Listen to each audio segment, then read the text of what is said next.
जय श्री कृष्णा, राधे राधे। ओम नमः शिवाय। बोलो भगवान विष्णु की जय। प्रिय मित्रों, आप सभी जानते हैं भगवान विष्णु को एकादशी का व्रत सभी व्रतों में सबसे अधिक प्रिय है। कहा जाता है जिस प्रकार से नदियों में गंगा का महत्व है, उतना ही सभी व्रतों में एकादशी का विशेष ही महत्व है। एकमात्र एकादशी का व्रत करने से हमें वैकुंठ धाम की प्राप्ति होती है। एक समय दालबय ऋषि ने पुलस्य ऋषि से पूछा, हे महाराज, पृथ्वी लोक में मनुष्य ब्रह्म हत्यादि महान पाप करते हैं, पराये धन की चोरी, दूसरे की उन्नति देखकर ईर्ष्या करते हैं, अनेक प्रकार के व्यसनों में फंसे रहते हैं, फिर भी उनको नरक प्राप्त नहीं होता।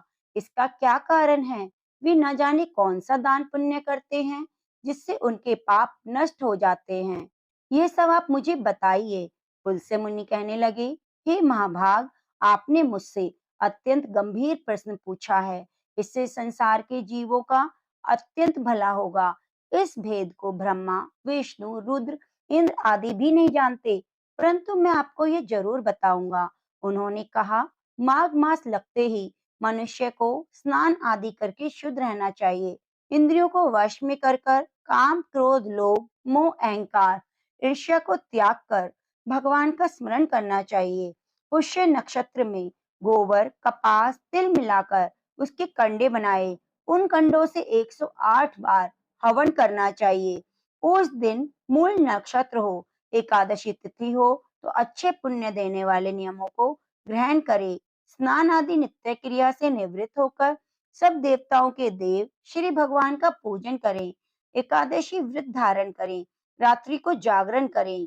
दूसरे दिन धूप दीप नैवेद्य आदि से भगवान का पूजन कर खिचड़ी का भोग लगाएं। पेठा, नारियल, सीताफल, सुपारी का अर्घ देकर स्तुति करें। भगवान की इन पंक्तियों के द्वारा पूजा करें। हे भगवान, आप दीनों को शरण देने वाले हैं। इस संसार सागर में फंसे हुए लोगों का उद्धार करने वाले हैं। हे पुंडरीकाक्ष, हे विश्व भावन, हे सुब्रह्मण्य, हे पूर्वज, हे जगतपते, आप लक्ष्मी जी सहित इस तुच्छ अर्घ को ग्रहण करें। इसके बाद जल से भरा कुंभ ब्राह्मण को दान करें। ब्राह्मण को श्यामा गौ तिल पात्र देना भी उत्तम है। तिल स्नान और भोजन दोनों ही श्रेष्ठ हैं। इस प्रकार जो मनुष्य जितने तिलों का दान करता है, उतने ही हजारों वर्षों तक स्वर्ग में वास करता है। छठ तिला का अर्थ है 6 प्रकार से।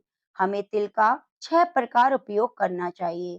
पहला, तिल स्नान, दूसरा तिल का उबटन, तीसरा तिल का हवन, चौथा तिल का तर्पण, पांचवा तिल का भोजन और छठा तिलों का दान। इस प्रकार से ये 6 प्रकार बताए गए हैं। इस व्रत के करने से अनेक प्रकार के पाप नष्ट हो जाते हैं। इस प्रकार पुलस्त ऋषि कहने लगे, अब मैं तुमसे इस एकादशी की कथा कहता हूँ।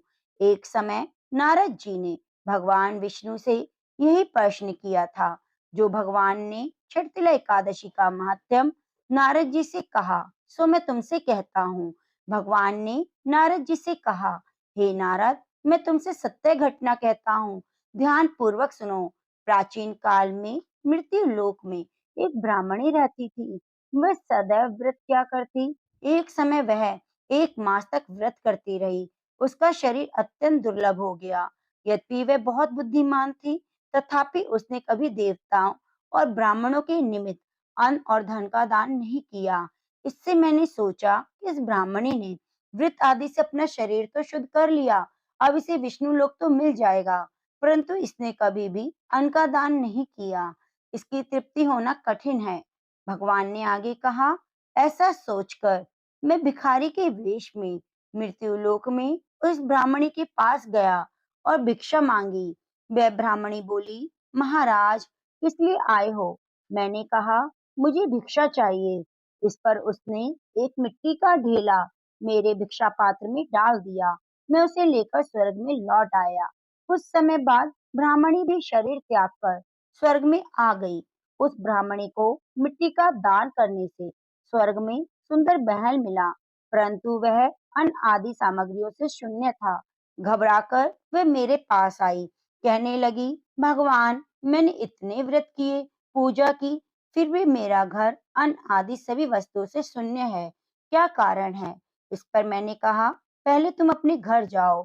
देव स्त्रियां आएंगी तुम्हें देखने के लिए। पहले उनसे छठिला एकादशी का पुण्य और विधि सुनो, तब द्वार खोलना। मेरे ऐसे वचन सुनकर वे अपने घर गई। देव स्त्रियां आई और द्वार खोलने को कहा। ब्राह्मणी बोली, आप मुझे देखने आई हैं तो छठिला एकादशी का महात्म्य मुझसे कहो। उनमें से एक देव स्त्री कहने लगी, मैं कहती हूँ। जब ब्राह्मणी ने छठिला एकादशी का महात्म्य सुना, तब द्वार खोला। देवांगनाओं ने देखा कि ना तो वह गांधर्वी है, ना असुरी है, वरन पहले जैसी मानुषी है। उस ब्राह्मणी ने उनके कथा अनुसार छठिला एकादशी का व्रत किया।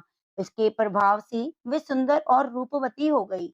उसका घर अन्न धन से भर गया। मनुष्यों को मूर्खता त्याग कर छठिला एकादशी का व्रत और लोभ न करते हुए तिल आदि वस्तुओं का दान जरूर करना चाहिए। इससे दुर्भाग्य दूर होता है, दरिद्रता दूर होती है और मोक्ष की प्राप्ति होती है। प्रेम से बोलिए, ओम नमो भगवते वासुदेवाय नमः। प्रिय मित्रों, उम्मीद करूंगी आपको छठिला एकादशी की पूजा विधि और कथा अच्छी लगी होगी। आप हमारे चैनल को सब्सक्राइब जरूर कीजिए और बेल आइकन को दबाना ना भूलें। वीडियो अच्छी लगी है तो लाइक करके कमेंट जरूर कीजिए। धन्यवाद।